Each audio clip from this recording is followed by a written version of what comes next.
Hello guys, welcome back to our YouTube channel. और आज के इस वीडियो में हम एक गधे की वापसी को पढ़ने वाले हैं, जिसे लिखा है कृष्ण चंद्र ने।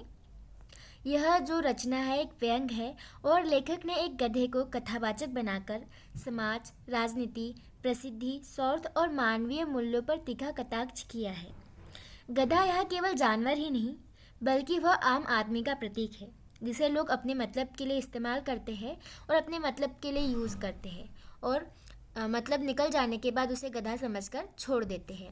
तो यह चैप्टर है एक गधे की वापसी, जिसे लिखा है कृष्ण चंद्र ने। तो हम पहले से कुछ सब लाइंस को पढ़ेंगे और फिर समझते जाएंगे कि इसमें क्या बताया जा रहा है।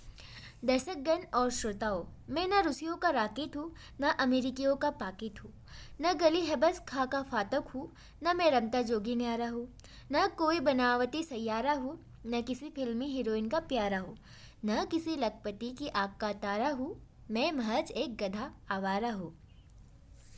तो यहाँ पे लेखक कहते हैं कहानी की शुरुआत में कि वह जो गधा है वह न तो कवियों का चहेता है, न अमीरों का, न किसी फिल्मी नायिका का प्रेमी है। मतलब वो किसी का प्यारा इंसान नहीं है। वह अपने आप को सिर्फ एक सीधा साधा सामान्य और उपेक्षित प्राणी बताता है। तो ये तो सिर्फ एक गधे की दृष्टि से लेखक ने कहा है, पर यहाँ लेखक दिखाना चाहते हैं कि समाज में जो आम आदमी है उसकी कोई खास पहचान नहीं होती है। वह न तो चर्चित होता है, न ही सम्मानित होता है और न ही किसी को प्यारा होता है।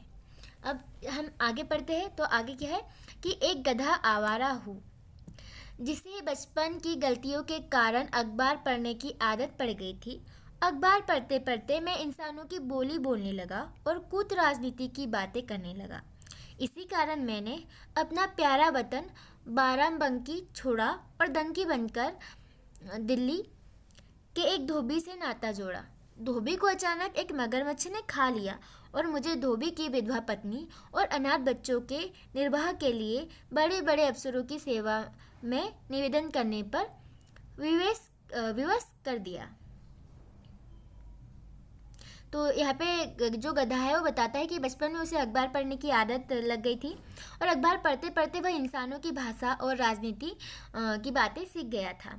तो यह एक व्यंग है जो यह कह रहा है कि आजकल लोग जो है अखबार और मीडिया से प्रभावित होकर बिना सोचे समझने बोलने लगते हैं। जो अखबार में छपा उसी के आगोश में आकर बस बोले जा रहे हैं, किसी एक पार्टी को दोष देते जा रहे हैं। कभी किसी पार्टी के सपोर्ट में आ गया तो बिना सोचे समझे फिर उसकी तरफ हो लिए। तो जो इंसान है वो भी अब गधों की तरह बोलने लगा है। तो जो गधा है वो इंसानों की तरह यहाँ पे कंपेयर किया गया है। तो इसी के कारण जो गधा है वो भी क्या है, एक समाज का अंग बन चुका है। आगे हम देखते हैं, मैं अर्जी लेकर दफ्तर दफ्तर घुमा और मिनिस्टर पहुंचा और पहुंचते पहुंचते एक दिन सीधे पंडित नेहरू की कोठी पर पहुंच गया।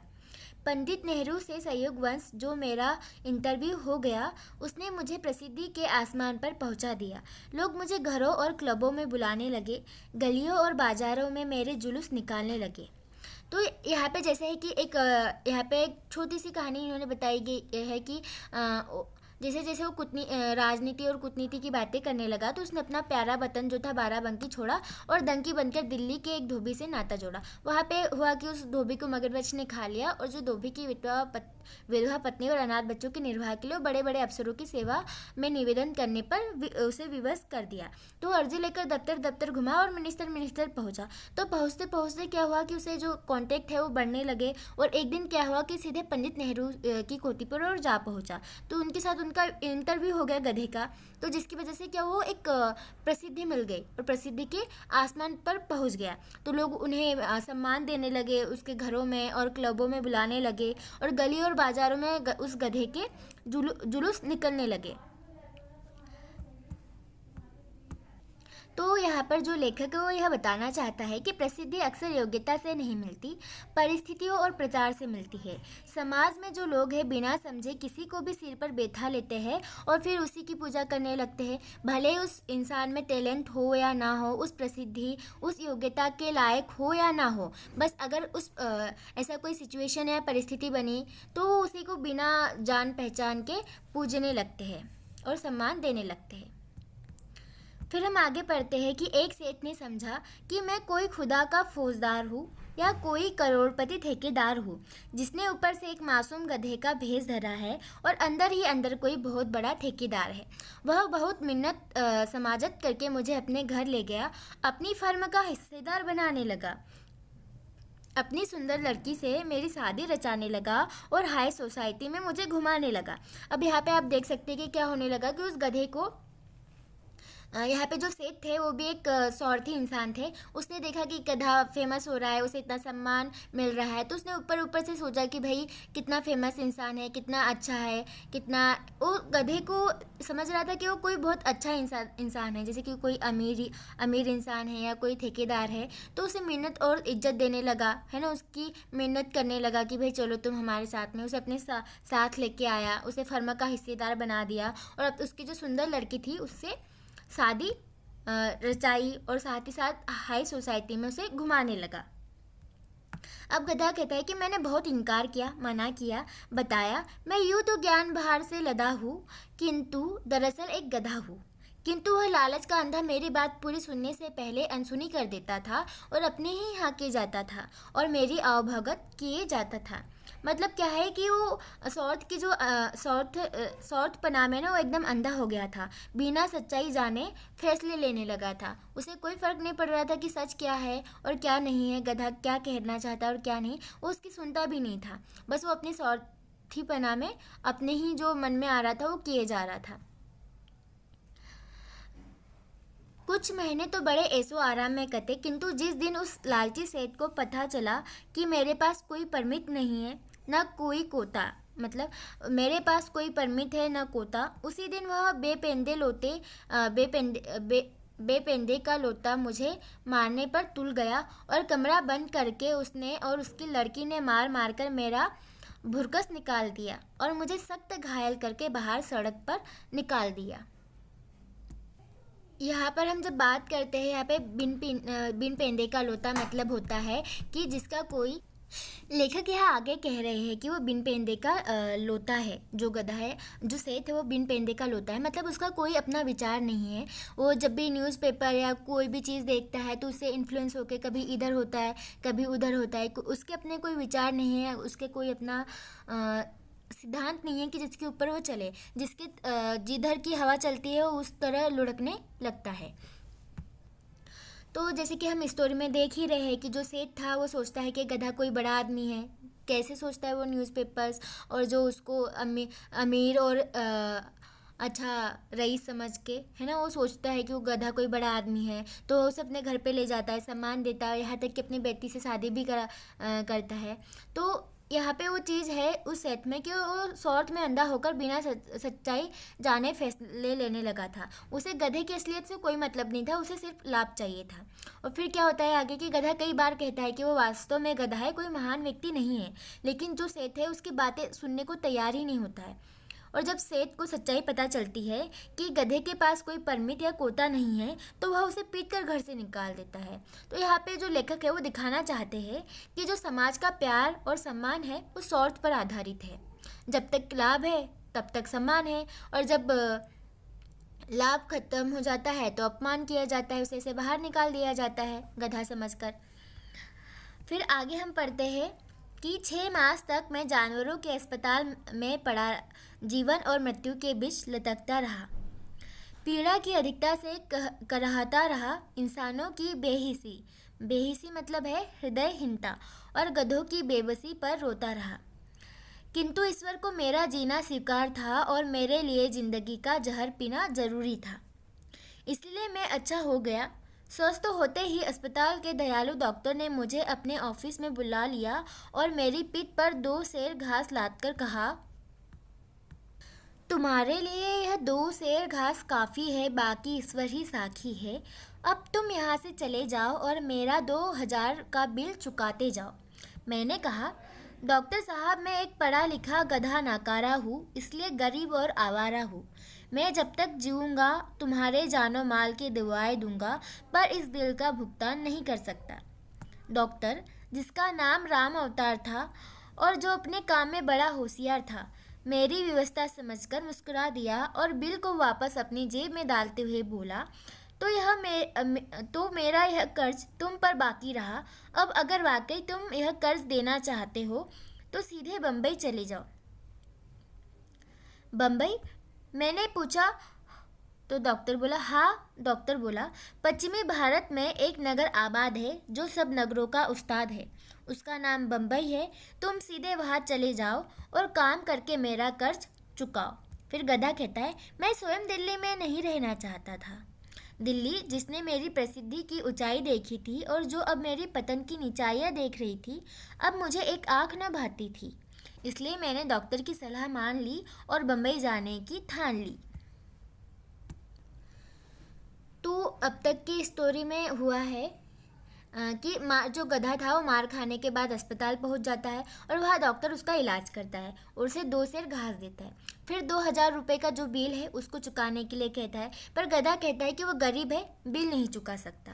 तो जो डॉक्टर है उसकी मजबूरी समझकर मुस्कुरा देता है और कहता है कि अगर तुम सच में कर चुकाना चाहते हो तो बम्बई चले जाओ।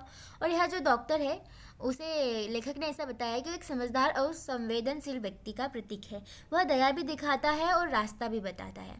फिर क्या होता है उसके आगे? गधा कहता है कि वो खुद दिल्ली में नहीं रहना चाहता है क्योंकि वही शहर उसकी प्रसिद्धि और पतन दोनों का गवाह था। इसलिए वह डॉक्टर की सलाह मानकर बम्बई जाने का निश्चय कर लेता है। और यह भाग दिखाता है कि जब किसी स्थान से सम्मान खत्म हो जाता है तो वहाँ रहना किसी भी इंसान के लिए क्या हो जाता है? कठिन हो जाता है। उसका खुद का मन उठ जाता है और वो उस जगह पे नहीं रहना चाहता है। आगे हम देखते हैं कि जो गधा कहता है कि मैं स्वयं दिल्ली में नहीं रहना चाहता था। दिल्ली जिसने मेरी प्रसिद्धि की ऊंचाइयाँ देखी थी और जब मेरी पतन की नीचाइयाँ देख रही थी, अब मुझे एक आँख न भाती थी। इसलिए मैंने डॉक्टर की सलाह मान ली और बम्बई जाने की ठान ली। अब आगे क्या है? दिल्ली से मैं रेल की पटरी के किनारे किनारे हो लिया और मथुरा जा पहुँचा, क्योंकि मुझे मथुरा के पेड़े खाने का बहुत शौक था। किंतु मथुरा में मुझे पेड़ों की बजाय पंडों के डंडे खाने को मिले और मैं वहाँ से जान बचाकर सीधा ग्वालियर पहुँच गया। उद्देश्य यह था कि तानसेन की समाधि पर जाऊँ और उस महान संगीतकार के सामने अपना शीश नवाऊँ कि जिसके नाम से भारत में शास्त्रीय संगीत की प्रतिष्ठा कायम है। और यह तो सब लोग जानते हैं कि आजकल भारत में केवल 2 प्रकार के लोग शास्त्रीय संगीत पसंद करते हैं, एक तो तानसेन के श्रद्धालु, दूसरे गधे, वरना सारी दुनिया रेडियो सिलोन सुनती है। तानसेन की समाधि पर बड़ा सन्नाटा था। एक कोने में 2 मुजाविर पड़े उग रहे थे। जमीन पर बासी हारों की पट्टियां बिखरी पड़ी थी। थोड़ी दूर पर कुछ भेड़ बकरियां फिल्मी प्लेबैक गाने वालियों की ही तरह मिमिया रही थी। संगीत सूर्य की समाधि की बुरी दशा देखकर मेरे दिल को बहुत दुख हुआ और मैंने वही चारों घुटने टेककर स्वर्गीय उस्ताद की सेवा में दंडवत होकर माथा टेका और फिर सिर उठाकर शुद्ध झंझोती में एक ऐसी जोरदार तान लगाई जिसने अर्धनिद्रित मुजाबिरों को झंझोड़ दिया। वे जाकर मेरी ओर आश्चर्य से देखने लगे और बजाय इसके कि लोग मेरे जोके सलीम बल्कि जोके अकबर मतलब कि श्रेष्ठतम रुचि की दाद देते, जिसके सहारे मैंने स्वर्गीय उस्ताद की आत्मा को प्रसन्न करने का प्रयत्न किया था, वे लोग पंजे झाड़कर मेरे पीछे पड़ गए और मुझे डंडे मार मार कर उन्होंने वहाँ से भी भगा दिया। तो आगे जैसे कि हमने भी पढ़ा कि रास्ते में जो गधा है वो मथुरा जाता है और मथुरा में भी क्या होता है कि जो पंडित थे वहाँ के उसे मारकर भगा देते, वहाँ पे भी उसे कोई सम्मान और कोई इज्जत नहीं मिलती है। फिर उसके बाद वो क्या तानसेन की समाधि देखने के लिए ग्वालियर पहुँचता है और वो व्यंग करता है कि जो आजकल में भारत में 2 ही तरह के लोग रह रहे हैं। एक जो 2 ही तरह के जो लोग हैं शास्त्रीय संगीत सुनते हैं, एक जो तानसेन के श्रद्धालु है और दूसरे गधे। बाकी जितने भी लोग हैं वो क्या है, फिल्मी गाने सुनते हैं या जो रेडियो पे जो नया प्रचलन शुरू हो गया है गानों का वो सुनते हैं। तो यहाँ पे जो लेखक है वो आधुनिक समाज की जो बदलती रुचियाँ है उस पर कटाक्ष कर रहे हैं कि जो नया युग शुरू हो जा रहा है, नए युग के जो गाने हैं सब लोग उसी के पीछे जा रहे हैं। जो तानसेन है जिन्होंने शास्त्रीय संगीत में इतना अपना योगदान दिया है उसको आजकल कोई नहीं सुनता है। और जो तानसेन की समाधि है उस पर एकदम सन्नता है और चारों ओर उपेक्षा की गंदगी है। यहाँ जो गधा है उसने कोशिश भी की कि वो अपना कुछ सुर ताल छेड़कर उन्हें खुश कर दे, जो उसकी आत्मा है तानसेन जी की, उनको भी अपनी श्रद्धांजलि दे। पर ऐसा कुछ नहीं होता है। वहाँ के जो लोग थे वो उसके पीछे पड़ जाते हैं, गधे के पीछे, और डंडे मार मार कर उसे वहाँ से भी भगा देते हैं। तो यहाँ पे जो लेखक है वो यही बताना चाहते हैं कि जो हम इंसान हैं अपनी महान परंपरा और कलाकारों को भूल चुके हैं, और आजकल क्या है, हम अपने ही दिखावे की दुनिया में जी रहे हैं। तो अगर आप लोग यहाँ पे नोटिस कर रहे होंगे तो जो ये कहानी है, इसी के हंसी मजाक के माध्यम से यहाँ पे जो लेखक है वो एकदम गहरी सच्चाई कहने की कोशिश कर रहा है ना। और यहाँ पे उन्होंने जो गधे है ना, गधा है, उसको आम आदमी के इक्विवेलेंट रखा है। मतलब जैसा गधा है वैसा आम आदमी है, जो जिसे है ना समाज स्वार्थ बस इस्तेमाल ही करते जाता है। मतलब गधे को भी स्वार्थ के बस इस्तेमाल ही करते हैं लोग, और आम आदमी को भी सेम ही इस्तेमाल करता है। जैसे कि कभी पंडित कर ले रहे, जैसे कि उन्हें ठग रहे हैं वीआईपी दर्शन के बहाने से। कभी नेता लोग हो गए कि नेता लोग भी वोट मांगने के लिए सिर्फ उसका इस्तेमाल ही कर रहे हैं, है ना। और लोग लाभ के अनुसार सम्मान देते हैं, कि वो देखते हैं कि सामने वाले से उनको कितना लाभ होने वाला है, उतना ही लेवल का उनको इज्जत और सम्मान देंगे, ना उससे ज़्यादा और ना उससे कम। और फिर लास्ट में जो उन्होंने तानसेन वाला बोला, उसे वो एक कर रहे कि हम जो है इंसान लोग, आम आदमी, अपनी ही शास्त्रीय परंपराओं को भूलते जा रहा है धीरे धीरे।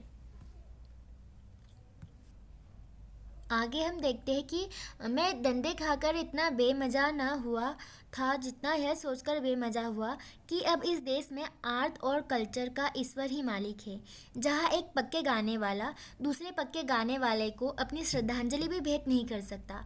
अतः मैंने जोर की दुलत्ती झाड़ी और रास्ते में खाई देखी न खाड़ी, सीधा बम्बई आकर दम लिया। तो जो गधा कहता है कि उसे मार खाने से इतना दुख नहीं हुआ जितना यह देखकर हुआ कि यहाँ पे एक पक्के गाने वाले, जैसे कि तानसेन जी की समाधि की भी यही हालत है कि वहाँ पे कोई उसे श्रद्धांजलि भी नहीं दे सकता है। तो उसे उस चीज़ से ज़्यादा दुख हुआ, और यही वो दुख के मारे यही सोचता है कि यहाँ पे आर्ट और कल्चर का ईश्वर ही मालिक है इस देश में। और जो गधा है यह सब कुछ देखकर वह अधिक समय तक नहीं रुक सका। वो अपनी जो श्रद्धांजलि है वो जल्दी देता है और जल्दी वापस बम्बई आकर ही दम लेता है, क्योंकि इसके पहले वो जहाँ भी जितनी भी जगह पर रुका उसे कुछ न कुछ प्रॉब्लम ही फेस करनी पड़ी। फिर जैसे ही वह बम्बई पहुँचता है यहाँ पर घिसू घसियारी ने मुझ पर दया की और मुझको अपने मकान पर बांध लिया। घिसू घसियारा था बड़ा बेचारा, क्योंकि उसके बच्चे थे 11। वह घास का एक गट्ठा अपने सिर पर लादता था और 4 मेरी पीठ पर, और रोज पहुंच जाता था जोगेश्वरी में दूध बेचने वाले गौलों के पास, जो उसकी घास के गट्टे खरीद लेते थे और उसे उसका मूल्य देते थे, जिसे लेकर वह सीधा जोसेफ डिसूजा की झोपड़ी में जाता था और जाते ही एक पवा थर्रे का चढ़ाता था और अपने दोस्त रमजानी कसाई और कर्नल सिंह टैक्सी ड्राइवर से गप्पा लड़ाता था। मतलब यहाँ पे जो गधा है वो कहता है कि इस दुनिया में समाज में अभी भी कुछ अच्छे लोग हैं जो बिना स्वार्थ के किसी की भी मदद कर देते हैं। सेम यहाँ पे घिसू घसियारा ऐसा था जिसने उसके ऊपर, गधे के ऊपर दया की और उसकी मदद कर ली। पर उसकी आदत भी आप देख सकते हो एक आम आदमी की, कि अपना नॉर्मल काम कर रहा है रोज़ डेली, और फिर अपना काम होने के बाद जो पैसे मिलता है उसी को वेस्ट कर लेता है ना, पीने में, और फिर वही किसी के साथ जाके अपना पूरा टाइम वेस्ट करता है गप्पे लड़ाने में, और गप्पे लड़ाते लड़ाते फिर उसका टाइम हो जाता है ना। तब गधा क्या कर रहा होता है, मैं झोपड़े के बाहर नारियल के पेड़ों के नीचे हरी हरी घास चरता था और शुक्र करता था कि आखिर मुझे आराम की ज़िंदगी मिली। मतलब इतना सब कुछ फेस करने के बाद वो थैंक यू करता था कि अच्छा हुआ कि आखिरकार मुझे आराम की ज़िंदगी मिल ही गई। बम्बई में आकर मैंने इंसानों की बोली त्याग दी थी, क्योंकि अनुभव ने मुझे जता दिया कि इंसानों की दुनिया में वही लोग प्रसन्न रह सकते हैं जो गधे बनकर रहे। बुद्धिमान का यह गुजारा नहीं, क्योंकि अच्छा परामर्श किसी को प्यारा नहीं। इसलिए मैं इंसानों की बोली से हजर मतलब अरुचि करने लगा और जानवरों की ज़िंदगी बसर करने लगा, जैसे बम्बई में वे सब लोग बसर करते हैं जिनके लिए पैसा ही प्यारा है और जिन्हें केवल अपना ऐसो आराम दुलारा है। तो लास्ट में आते आते तक जो गधा है वो समझ गया था कि इंसानों की दुनिया में वही लोग खुश रह सकते हैं जो संवेदनशील नहीं होते हैं, या दूसरों की परवाह नहीं करते हैं। जो गधे बनकर रहते हैं मतलब ज़्यादा अपनी बुद्धिमानी नहीं दिखाते हैं, क्योंकि जो आज की दुनिया है उसमें सरल और सच्चे लोग अक्सर दुखी ही रहते हैं।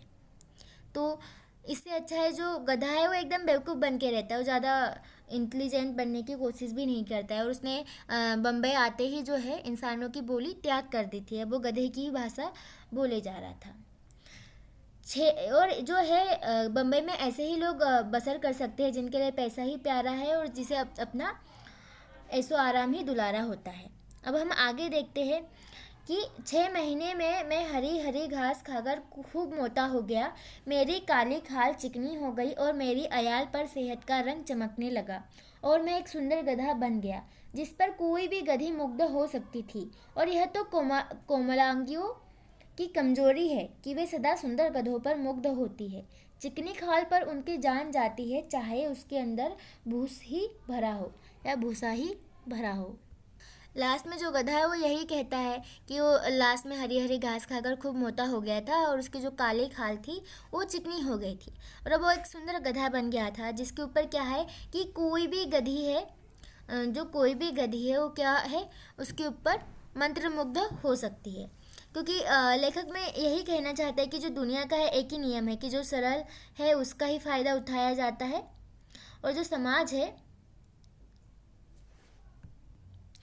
स्वार्थ पर चलता है और भावनाओं पर नहीं चलता है। फिर जैसे जैसे कुछ समय होते गया, 6 महीने बीतते गए, तो हरी घास खाकर क्या एकदम स्वस्थ हो गया और जो उसकी खाल है काली खाल वो चमकने लगी थी और वो मजबूत हो गया था।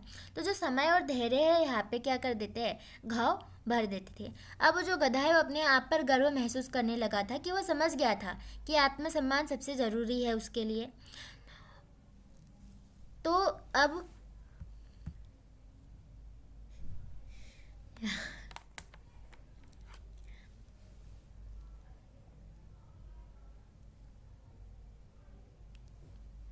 तब वो गधा समझ ही गया था कि अब वो अच्छा दिखने लगा है तो कोई भी गधी आराम से उसके ऊपर मंत्रमुग्ध हो सकती है, क्योंकि जो बाकी लोग हैं उनको बाहरी सुंदरता से फ़र्क पड़ता है, उन्हें ये फ़र्क नहीं पड़ता है कि उस गधे के अंदर बुद्धि है या नहीं है। तो लास्ट में वो भी कहता है कि जो लोग हैं वो चिकनी खाल पर उनकी जान जाती है, उन्हें फ़र्क नहीं पड़ता कि उनके अंदर कितना ही भूसा भरा हो। तो यहाँ पे एक गधे की वापसी ख़त्म होता है। एक गधे की वापसी नामक उपन्यास से लिया गया था।